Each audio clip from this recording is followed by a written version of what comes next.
Saying that I was content with my husband, Nick, would be an immense understatement. I had married the love of my life, and even my mother-in-law, who lived with us, was wonderful. Despite Nick's busy schedule as a manager, he always made time for me, and my relationship with my mother-in-law was smooth. One day, while discussing inheritance matters with my mother-in-law, I mentioned that I had received my parents' shares, which amounted to a significant sum. Her reaction was unexpected. She grew silent and questioned why I wanted it so early. I explained it was Nick's wish for me to have it now. This revelation seemed to disturb her, and she suggested I review our prenuptial agreement. Confused, I confronted Nick, who tried to brush off the situation. However, when I pressed him further, his demeanor shifted, and I sensed a hint of panic in his voice. Determined to unravel the truth, I sought an explanation from my mother-in-law. Reluctantly, she confessed that she had discovered documents in Nick's home office outlining a prenup that significantly favored him, contrary to what I had signed. Shocked, I confronted Nick, who promised to show me the prenup the next day. But when he failed to produce it, my suspicions deepened. During his absence on a business trip, I couldn't shake off my suspicions. Driven by a desire for clarity, I decided to search his office discreetly.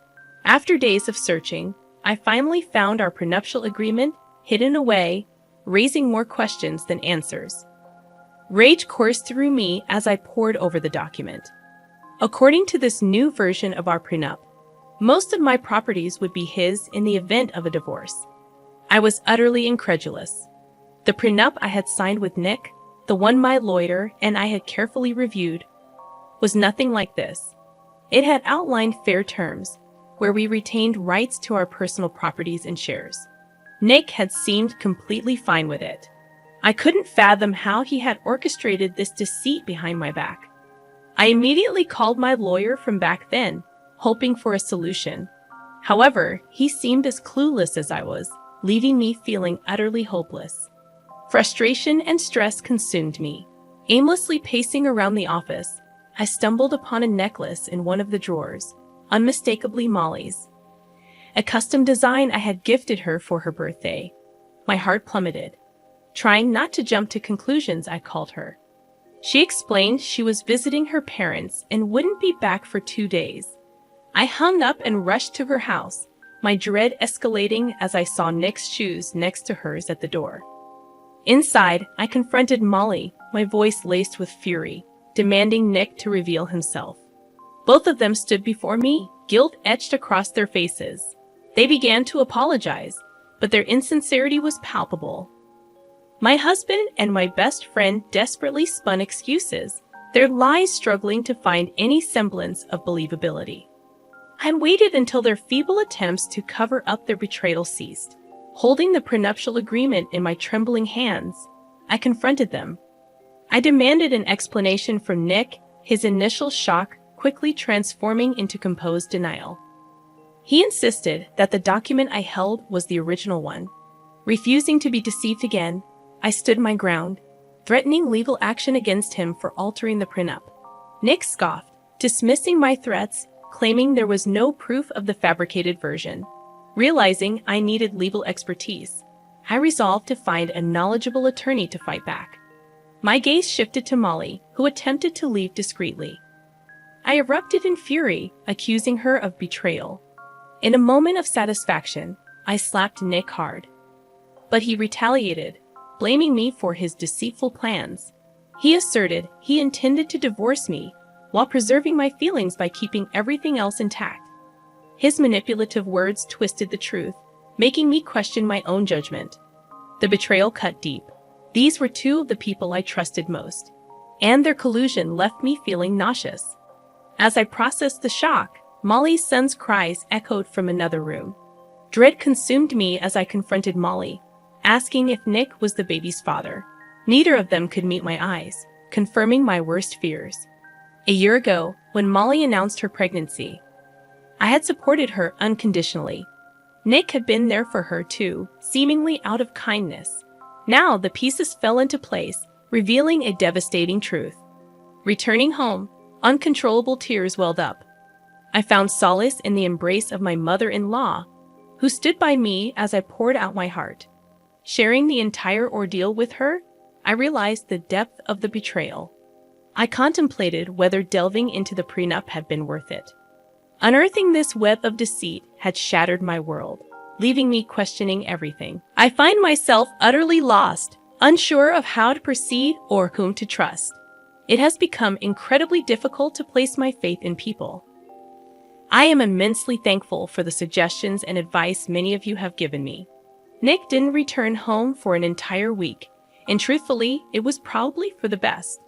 Both my mother-in-law and I were prepared to kick him out if he did. Every day, I grew more restless, haunted by thoughts of the prenuptial agreement. Taking your advice to heart, I reached out to a lawyer who happened to be Molly's ex and one of the most promising up-and-coming attorneys I knew. He hadn't been available when we drafted the prenup, or I certainly would have chosen him. The lawyer explained the complexities of the situation, suggesting various ways to resolve it.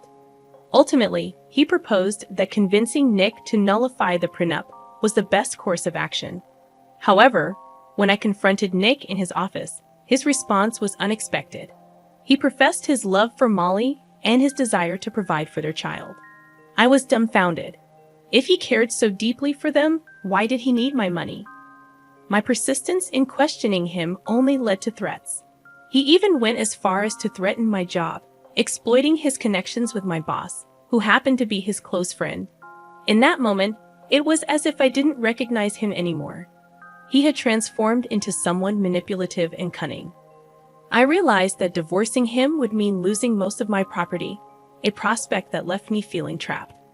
While I wasn't well versed in the legal intricacies, my lawyer mentioned that the agreement might be considered invalid if the property division was excessively unfair. Yet the agreement specified most of my properties, albeit with a certain entitlement for me. Despite this, it still felt profoundly unjust, even if it might appear ordinary in a courtroom setting. For now, I chose to back down, feeling the weight of the situation pressing down on me. Several days later, I received a call from Nick's secretary, requesting a meeting. We met at a cafe, where she wasted no time getting to the point. Nick was involved with my boss, and he had threatened me using her as leverage. Suddenly, everything clicked into place. Her unwarranted hostility towards me finally made sense. It was incomprehensible to believe that he was juggling multiple relationships simultaneously. Fortunately, the secretary provided me with photos as evidence of their secret affair. Armed with proof, I confronted Nick immediately. His face paled, sweat beading on his forehead. He lashed out, blaming me for ruining his life. But I cut him off, threatening to show the photos to Molly unless he agreed to modify the prenuptial agreement. Faced with no other choice, he begrudgingly complied, though his fury was palpable. In the following week, we met to revise our prenup agreement. Nick seethed with anger throughout the process, his rage evident to anyone present. When Molly saw her ex with me, she seemed genuinely surprised. Clearly, she hadn't anticipated seeing him after breaking things off upon learning about her pregnancy.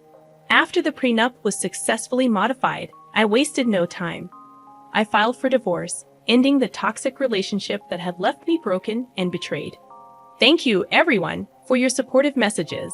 I want to share an update with you all. I've purchased an apartment and regained ownership of all my properties. The alimony was eliminated, a decision we both agreed upon. Most importantly, I've finally separated from Nick, and it feels liberating. He was involved with Molly for a while, but their relationship soared after she discovered him with my boss. In the aftermath, I resigned from my job and found a better position at a different company.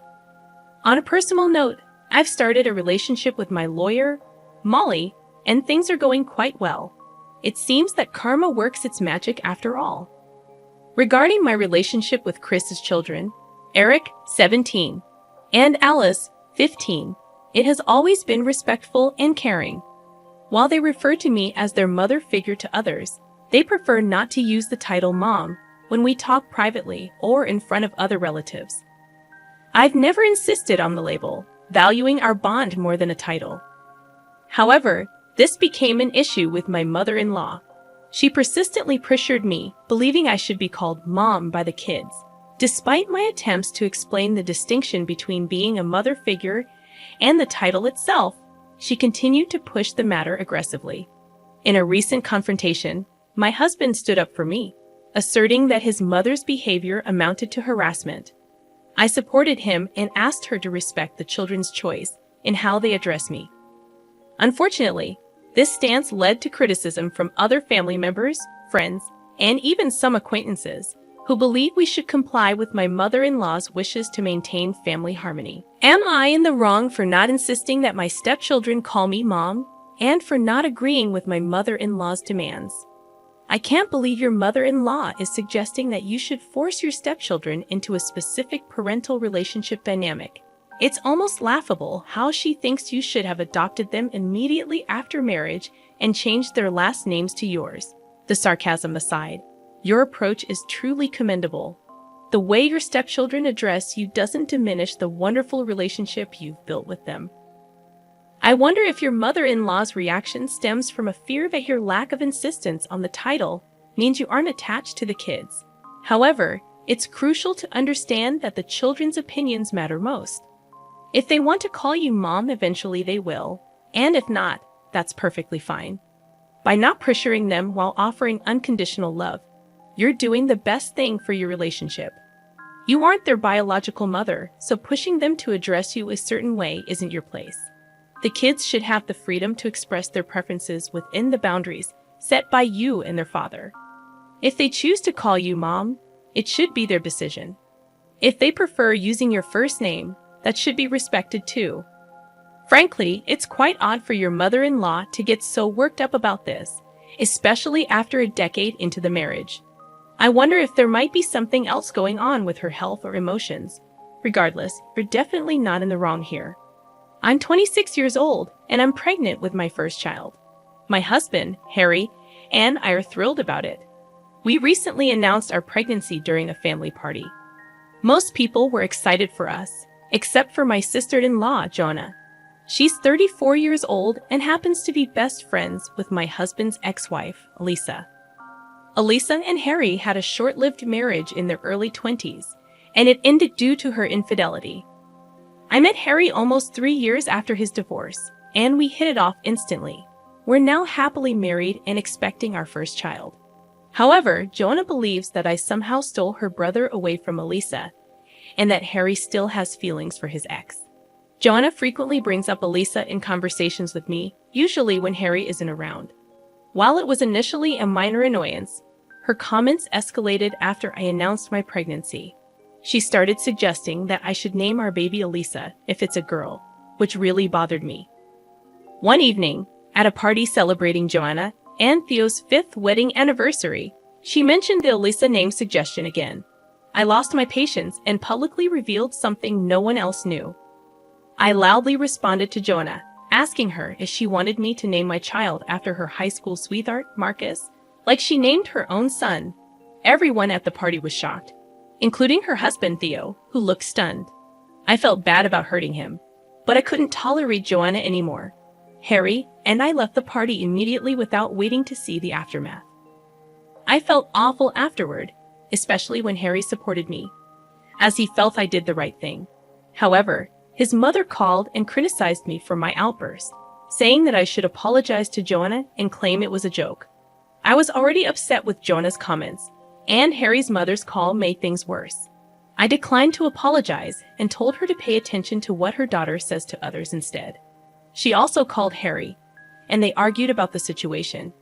She insisted she wouldn't see Harry unless we apologized to Joanna and Theo. Harry is firm about not apologizing, and I feel terrible because I know how much he values his family, and now they're not speaking to him because of what I said. I might have overreacted a little, and maybe I should just apologize and get this over with before it goes any further. What if Theo leaves Jonah? Did I ruin their marriage? Should I apologize, or am I right here? I really don't know what I'm supposed to do. I don't want to see Harry upset, but I also don't think Joanna deserves my apology. Am I the a-hole here? They're getting a divorce now. Apparently, since I refused to back down from what I said, Joanna had to come clean about what had happened, as Theo wouldn't drop it. Harry's mother called us to let us know that this was all our fault and that we had ruined Joanna's life. I'm not sure how it's my fault, since I was not the one who named her son after her high school ex. But sure, whatever. I'd suggest we just apologize. But Harry said that he would rather not speak to his mother and sister than apologize for doing the right thing. Gosh, I really couldn't have asked for a better husband. I do feel bad that he's giving up contact with his family for my sake, but I'm glad that he's on the right side of things. It's been a few days since Theo decided to leave Joanna, and she's been calling us nonstop, mostly Harry, saying that he needs to leave me, and then I'm going to ruin his life. She even went to the extent of saying that Elisa is still willing to take him back, and that she'll make sure that we're never happy together if he decides to stay with me. At this point, we've decided to go no contact with them. I've already blocked her and her mother from all my social media accounts, and Harry's doing the same. He doesn't even look upset anymore, just outraged that his mother and sister are being this crazy and awful. I know there hasn't been an update for really long, but that's because of all the craziness that we've had to deal with over the past few weeks. So to fill you guys in real quick, Theo decided to file for divorce and seek full custody of their son. He moved out within a few days of their marriage anniversary and has been living with one of his friends. We've managed to keep in touch, and I even apologized to him for whatever happened. But he ended up thanking me for bringing up the truth. Apparently, he'd always suspected that the name Marcus had meant something to her since she had gone ballistic when he dared to even suggest another name and even threatened to leave him over this. That's why he had no option but to let her name their son Marcus.